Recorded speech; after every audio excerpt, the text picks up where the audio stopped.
Welcome to my online lecture series on basic electronics. And today I am going to discuss the two mechanisms of breakdown inside a PN junction. One of them is avalanche and another one is Zener breakdown mechanism. Okay, तो हम लोग आज के video में पढ़ेंगे avalanche और Zener breakdown mechanism क्या है, इसके पीछे का रीजन क्या है. ओके, तो हमने प्रीवियसली ये देखा था कि फॉरवर्ड बायसिंग मोड में आपका एक सर्टेन वोल्टेज के बाद आपका करंट आपका रेपिडली ग्रो करता है, बट रिवर्स बायसिंग के सिचुएशन में आपका वोल्टेज आप बहुत ज्यादा भी बढ़ाते हैं तो करंट आपका फिक्स होता है. ओके, बट हम इस वीडियो में देखेंगे कि एक पॉइंट के बाद, अगर एक क्रिटिकल पॉइंट के बाद अगर आपने वोल्टेज बढ़ाया है तो आपका करंट इस केस में भी आपका बहुत ही रैपिडली ग्रो करेगा. ओके, उस सिचुएशन को हम लोग बोलेंगे कि पीएन जंक्शन का ब्रेकडाउन हुआ है. ओके, अब इस ब्रेकडाउन के लिए दो फैक्टर रिस्पॉन्सिबल है. पहला है avalanche ब्रेकडाउन मैकेनिज्म और दूसरा है आपका जेनर ब्रेकडाउन मैकेनिज्म. ओके, तो वन बाय वन हम लोग पढ़ेंगे avalanche और जेनर ब्रेकडाउन. इसके लिए क्या कंडीशन चाहिए, दोनों के बीच में डिफरेंस क्या है. ओके, और लास्ट में हम लोग टेम्परेचर का इफेक्ट पढ़ेंगे. दोनों ब्रेकडाउन के मैकेनिज्म पे टेम्परेचर का क्या इफेक्ट होता है. ओके, तो चलिए हम लोग स्टार्ट करते हैं avalanche ब्रेकडाउन से. Okay, so here we are avalanche breakdown. Okay, अब देखेंगे कि हमारा ये जो डिप्लीशन रीजन है, ओके, यहाँ पे अगर थर्मल एजिटेशन के चलते कोई चार्ज कैरियर जनरेट हुआ है, मींस दैट होल और इलेक्ट्रॉन. ओके, थर्मल एजिटेशन के चलते आपका अगर इलेक्ट्रॉन और होल जनरेट हुआ है तो एक सर्टेन वोल्टेज के बाद अगर बहुत ज्यादा वोल्टेज अप्लाई कर चुके हैं तो इसका बिट बहुत ज्यादा हो जाएगा.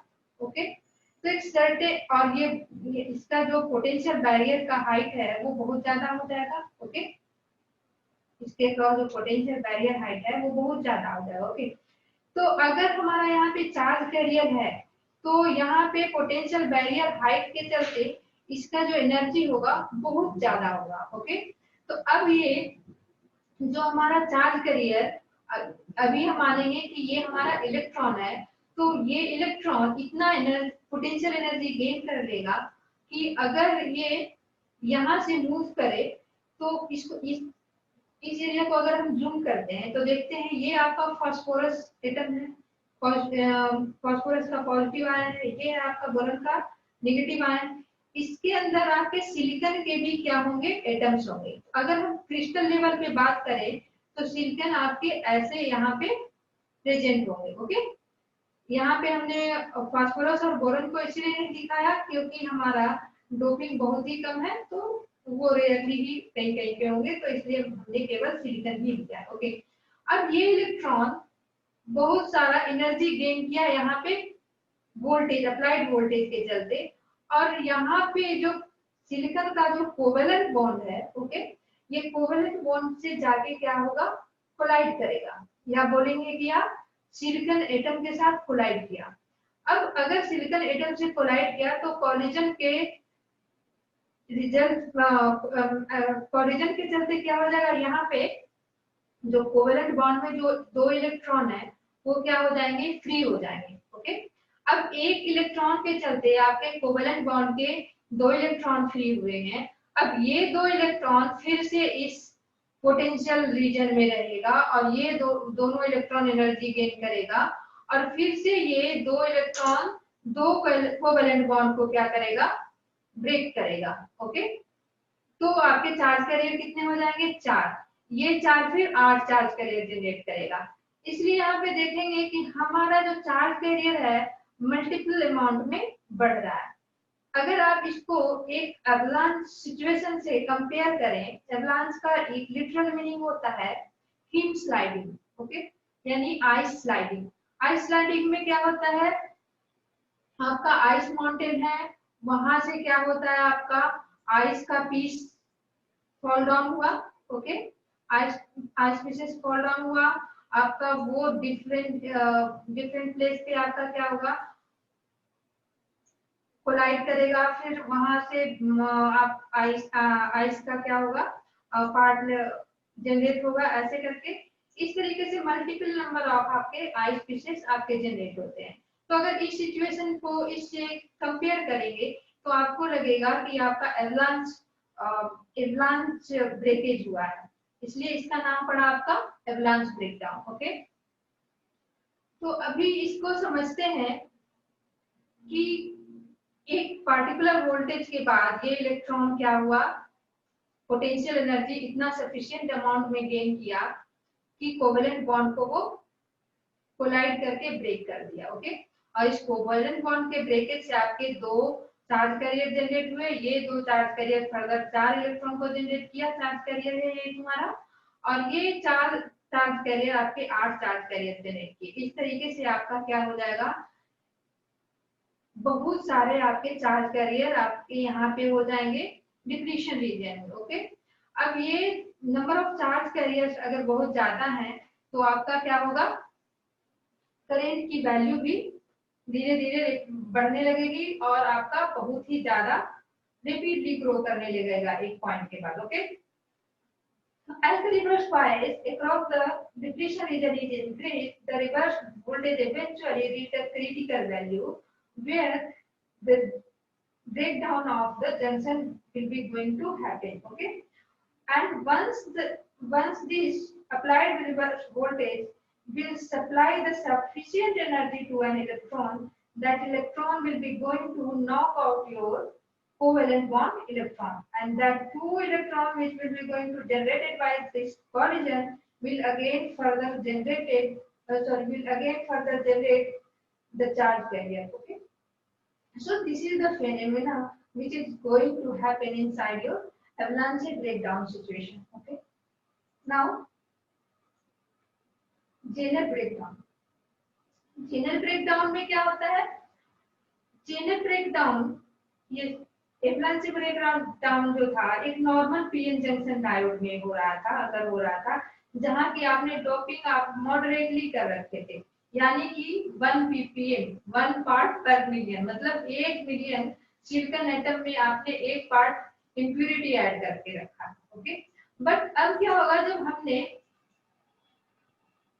बहुत ज्यादा डोपिंग कर रखा है पीएन जंक्शन का, तब क्या होगा, उस केस में हमारा जेनर ब्रेकडाउन अगर होगा वो देखते हैं कैसे। ओके, तो जब हमने डोपिंग बहुत ज्यादा कर रखी है नॉर्मल पीएन जंक्शन के कंपैरिजन में, अगर 1000 टाइम आपने इसका डोपिंग करके रखा है तो क्या होगा, यहाँ पे चार्ज कैरियर बहुत ज्यादा हो जाएंगे। ओके, तो यहाँ पे नंबर ऑफ चार्ज कैरियर अगर ज्यादा होंगे तो आपके डिफ्यूजन जस्ट यहाँ पे डिफ्यूज हो गए, ये क्या होंगे, रिकम्बाइन हो जाएंगे। ठीक है, तो अब यहाँ पे जो नंबर ऑफ आयंस होंगे, यहाँ पे नंबर ऑफ आयंस होंगे वो प्रीवियस केस जो अवलांच ब्रेकडाउन में देखे थे उससे क्या होंगे, बहुत ज्यादा होंगे। ठीक है, तो ये जो सॉरी इमोबाइल चार्ज आयन है और इधर निगेटिव और इधर पॉजिटिव, उसके चलते जो इलेक्ट्रिक फील्ड बनेगा वो बहुत ही ज्यादा स्ट्रांग होगा, तो फर्दर डिफ्यूजन स्टॉप हो जाएगा। इसलिए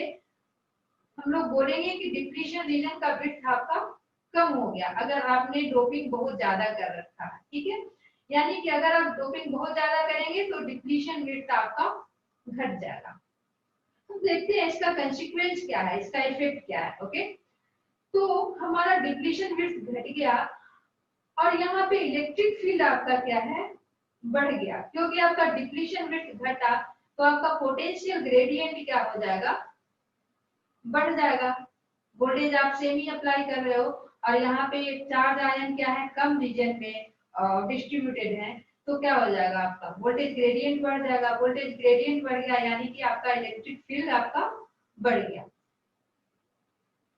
ओके, अगर हम लोग लेट्स से कि हम लोग 3 वोल्ट यहाँ पे अप्लाई कर रहे हैं इसके क्रॉस। ओके, और हमारा जो ये थिकनेस है ये डिप्लीशन रीजन का 1000 एंगस्ट्रॉम है। ओके, तो अगर हम इलेक्ट्रिक फील्ड कैलकुलेट करेंगे तो कितना आ जाएगा, 3 डिवाइडेड बाई क्योंकि आपका इलेक्ट्रिक फील्ड क्या होता है, V बाई डिप्लीशन रीजन का विड्थ। ओके, तो 3/1000 into 10⁻⁻10 equal to 3 into 10⁻7 volt पर मीटर, यानी कि 300 किलो वोल्ट पर सेंटीमीटर। ओके, तो ये आपका वैल्यू जो है इतना ज्यादा होगा, ये 300 किलो वोल्ट पर सेंटीमीटर जो इलेक्ट्रिक फील्ड है इतना ज्यादा होगा कि आपका जो कोवेलेंट बॉन्ड है यहाँ पे सिलिकॉन एटम का, जैसे आपने प्रीवियसली देखा था, तो ये इस इलेक्ट्रिक फील्ड, इस हाई इलेक्ट्रिक फील्ड के चलते कोवेलेंट बॉन्ड आपका क्या हो जाएगा, ब्रेक हो जाएगा। ओके,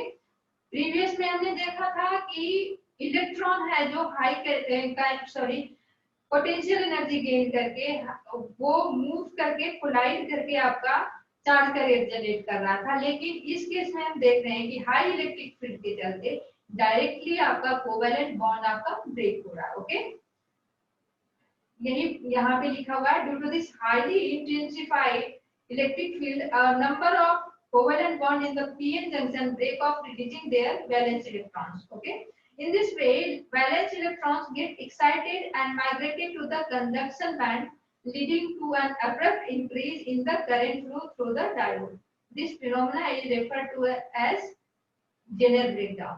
मतलब कि आपके इस हाई इलेक्ट्रिक फील्ड के चलते जो कोवेलेंट बॉन्ड के इलेक्ट्रॉन है वो डायरेक्टली फ्री हो जाएंगे इलेक्ट्रिक फील्ड के चलते, और नंबर ऑफ चार्ज कैरियर ज्यादा हो जाएंगे, और एक बार आपका नंबर ऑफ चार्ज कैरियर ज्यादा हो गया तो आपका क्या होगा, current flow through this PN junction diode will be going to be increase very rapidly. Okay, तो ये आपका क्या हो जाएगा, जेनर ब्रेकडाउन।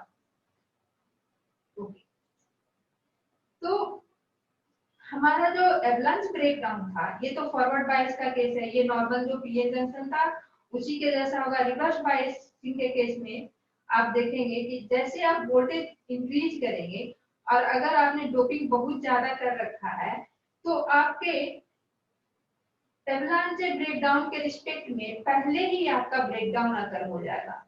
ओके, क्योंकि कम वोल्टेज पे ही ये ज्यादा इलेक्ट्रिक फील्ड हो गया और ये यहाँ पे ब्रेकडाउन आपका हो गया। और एवलांच ब्रेकडाउन का वोल्टेज होता है जो जेनर ब्रेकडाउन से ज्यादा होता है, क्योंकि यहाँ पे हमको इलेक्ट्रॉन को सफिशिएंट अमाउंट में एनर्जी प्रोवाइड करना होता है, जिसके चलते वो फर्दर सिलिकॉन लैटिस में जो बाउंडेड इलेक्ट्रॉन है उसको फ्री करवा सके। ओके, तो इसलिए हमें एक्स्ट्रा वोल्टेज प्रोवाइड करना होता है। ओके, अभी हम देखेंगे नेक्स्ट में कि why can't the electric field in depletion region pull out the charge carrier in avalanche breakdown। हमने क्या देखा कि डिप्लीशन रीजन में जो चार्ज कैरियर थे वो आपके सफिशिएंट अमाउंट में एनर्जी गेन करके आपके सिलिकॉन लैटिस से के कोवेलेंट बॉन्ड से टकरा के कोलिजन करके आपके चार्ज कैरियर जनरेट कर रहे थे एवलांच ब्रेकडाउन के केस में, एवलांच ब्रेकडाउन के केस में। लेकिन इसके पीछे का रीजन क्या है, क्यों नहीं हमारा इलेक्ट्रिक फील्ड ही है जो आपके डिप्लीशन रीजन में जो डिप्लीशन रीजन का जो इलेक्ट्रिक फील्ड है वो हमारे चार्ज कोवेलेंट बॉन्ड में जो है इलेक्ट्रॉन उसको पुल आउट कर रहा है। तो इसके पीछे का रीजन क्या है, जब हमारा एवलांच ब्रेकडाउन का केस लेते हैं तो हमारा नॉर्मल पीएन जंक्शन में होता है, और नॉर्मल पीएन जंक्शन में जैसा कि हमने देखा था डिप्लीशन विड्थ आपका ज्यादा था। ओके, डिप्लीशन विड्थ ज्यादा था, तो अगर हम एक इलेक्ट्रॉन लेंगे, फ्री इलेक्ट्रॉन है यार ये हमारा, तो सबसे पहले क्या होगा, फ्री इलेक्ट्रॉन है तो ये इसका एनर्जी ज्यादा है, अब क्या होगा, ये फॉल डाउन होगा। ठीक है, अब इसको यहां से इधर जाने के लिए ये एक माउंटेन है एनर्जी का, ऐसा आप समझे। ठीक है, ये एनर्जी का माउंटेन है, तो अब इस इलेक्ट्रॉन को इधर जाने के लिए इस बैरियर को क्या करना होगा, क्रॉस करना होगा। ओके, यह आपका पोटेंशियल बैरियर है। तो यहाँ पे जो इलेक्ट्रॉन है इसको ये वाला बैरियर क्रॉस करने के लिए हमें इसको एक्स्ट्रा एनर्जी प्रोवाइड करना होगा। ओके, उसके बाद ये पोटेंशियल बैरियर को क्रॉस करेगा, उसके बाद ये नीचे जाएगा। लेकिन हमारे जिनर के केस में क्या होता है, ये जो पोटेंशियल बैरियर होता है, पोटेंशियल बैरियर ये हाई होता है लेकिन डिप्लीशन विड्थ क्या होता है, कम होता है। ये आप डिप्लीशन विड्थ मान लें तो ये बहुत ज्यादा कम है, ये एक टनल की तरह है। ओके, अब यहाँ पे इलेक्ट्रॉन है, एनर्जी रिलीज किया, अब यहाँ से इसको अगर इधर मूव करना है तो ये डायरेक्ट यहाँ नहीं जाके यहाँ जाएगा, क्योंकि इलेक्ट्रॉन है जो अभी आपके क्वांटम मैकेनिक्स को फॉलो करेगा। आपके क्लासिकल फिजिक्स को, फिजिक्स में जो मैकेनिक्स है, जो भी न्यूटन लॉ ये सब फॉलो नहीं करके ये क्वांटम मैकेनिक्स फॉलो करेगा, और ये यहाँ से यहाँ नहीं जाके डायरेक्ट इधर आ जाएगा। ओके, तो अब क्या है, इसको इधर से इधर लाने के लिए एक्स्ट्रा एनर्जी नहीं चाहिए, क्योंकि ये यहाँ से डायरेक्ट क्या हो गया, इधर आ गया।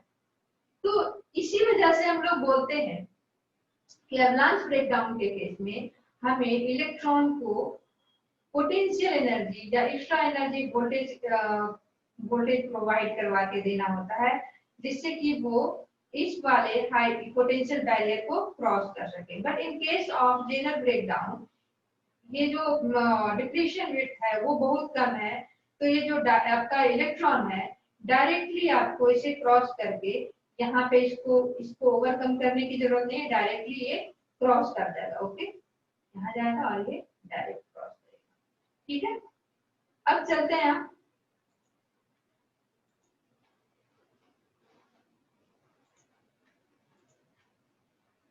Effect of temperature on two kinds of breakdown. Okay, forward bias के केस में पहले देख लेते हैं क्या इफेक्ट होता है।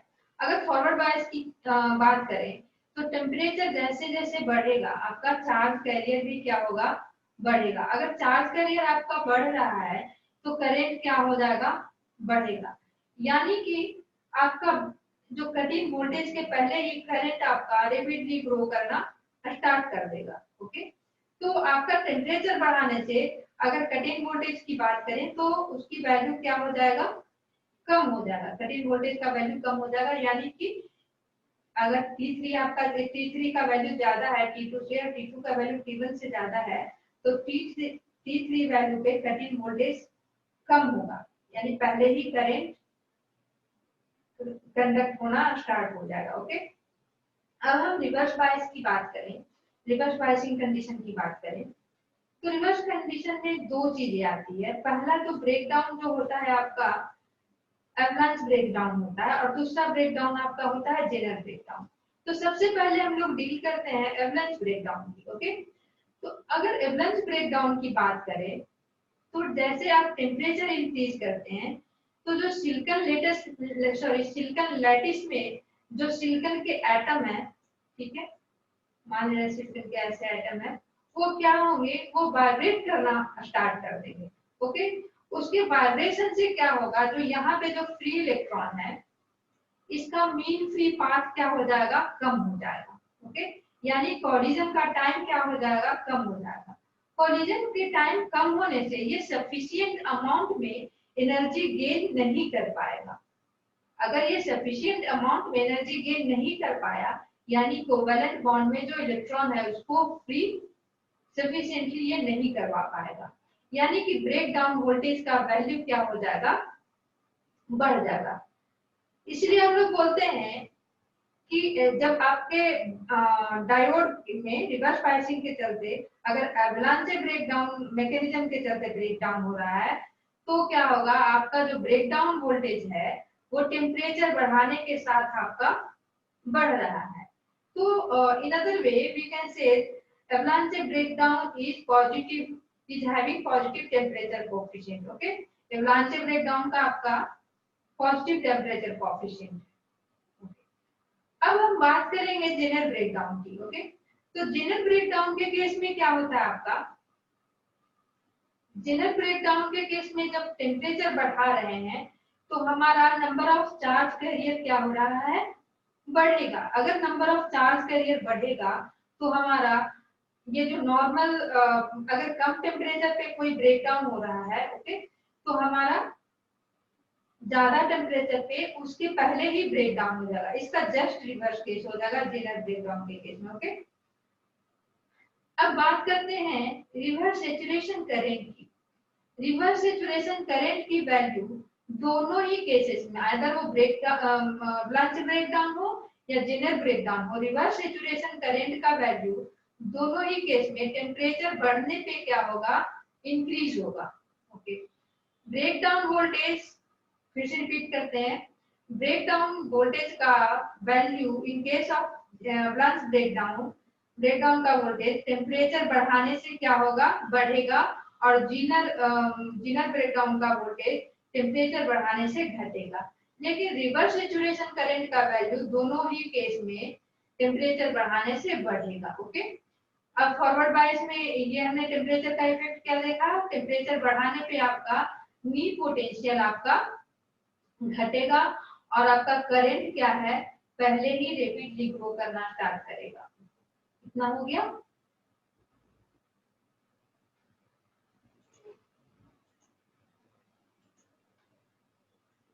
अब हम लोग देखें few facts which is associated with zener and avalanche breakdown. Okay, तो हमारा सबसे पहला है the zener break and the avalanche effect में अकर साइमल्टेनियसली और इंडिपेंडेंटली ऑफ वन अनदर। सबसे पहला है कि जेनर और जो एवलांच इफेक्ट है जो एक साथ भी हो सकते हैं और अलग अलग भी, एक दूसरे से इंडिपेंडेंटली अलग अलग भी हो सकते हैं। ओके, सेकेंड पॉइंट है इन generally diode junction breakdown occurring below 5 volt और caused by जेनर इफेक्ट। अगर 5 वोल्ट से नीचे अगर ब्रेकडाउन हो रहा है तो आपका जेनर इफेक्ट के चलते ब्रेकडाउन होगा, whereas breakdown occurring above 5 volts are caused by the avalanche effect। मतलब अगर 5 वोल्ट से कम अगर ब्रेकडाउन हो रहा है तो उसका रीजन होगा जेनर इफेक्ट।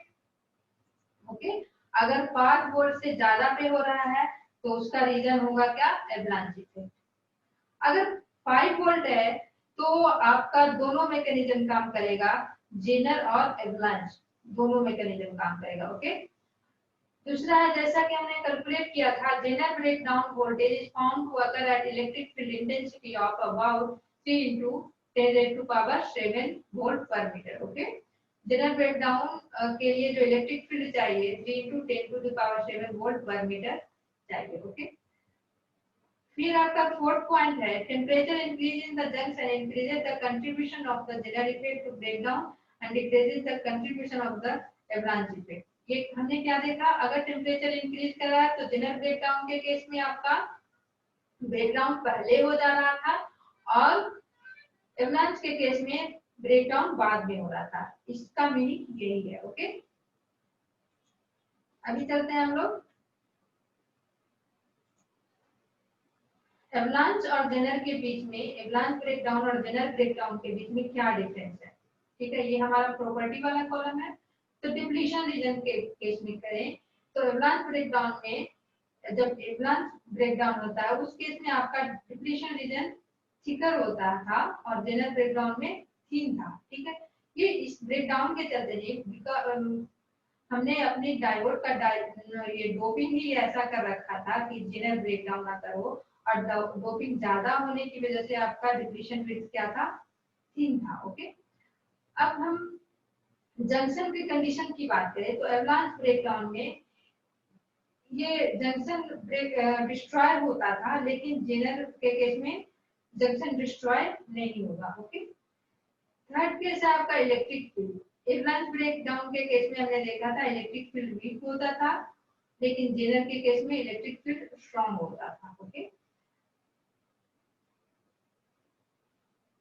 ये एवलांच ब्रेकडाउन के केस में क्या था, इलेक्ट्रॉन और होल पेयर प्रोड्यूस होते थे, क्योंकि आपके हाईली एनर्जेटिक इलेक्ट्रॉन आपके बॉन्ड को ब्रेक करते थे तो आपके इलेक्ट्रॉन होल पेयर जनरेट होते थे। यहाँ पे इलेक्ट्रॉन जेनर में आपके डायरेक्ट आपके इलेक्ट्रिक फील्ड के चलते कोवेलेंट बॉन्ड ब्रेक होते थे, इसीलिए केवल इलेक्ट्रॉन्स होंगे जनरेट। ओके, डोपिंग की बात करें तो एवलांच ब्रेकडाउन में लो प्रोफाइल होगा डोपिंग का, जबकि जेनर में हाई प्रोफाइल डोपिंग होगा। ओके, रिवर्स पोटेंशियल की बात करें तो एवलांच के केस में, एवलांच ब्रेकडाउन के केस में हमें रिवर्स पोटेंशियल ज्यादा अप्लाई करना पड़ रहा था, हाई पोटेंशियल अप्लाई करना पड़ रहा था, जबकि जेनर के केस में लो पोटेंशियल अप्लाई करने से ब्रेकडाउन हो रहा था। ओके, टेम्परेचर कोफिशिएंट की बात करें तो जैसे हमारा टेम्परेचर इंक्रीज कर रहा था तो एवलांच ब्रेकडाउन वोल्टेज का वैल्यू बढ़ रहा था, यानी पॉजिटिव हो गया